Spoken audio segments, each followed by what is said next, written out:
Ahí está ñaño. Ahí estamos preparando el masato ñaño.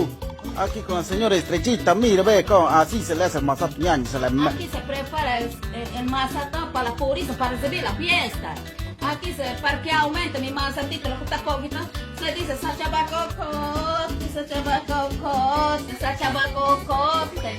¿Qué quiere decir? Es que cualquier un poco está así grande para que pueda turciar. Ya ven, ya están invitados, mira, la Virgen Purísima, van a hacer su fiestita, van a venerar la imagen. Aquí está, así se le hace al masato beñaño. Aquí no hay nada de asquerosidad, nada.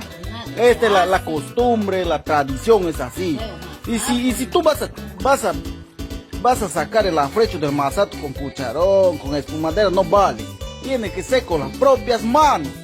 Así como ven, así ven, miren, más o menos así. ¿Ah? Y este se le hace tocando ñaño, ¿ah? Ahí está. Ahí está, beñaño. ¿Ah? Y es que ya le han echado su mascadito ya. Y aquí me encuentro tomando mi masatito. Ajá. Y ahí hay un tomadorcito. Él es el Montaraz. Cabecilla.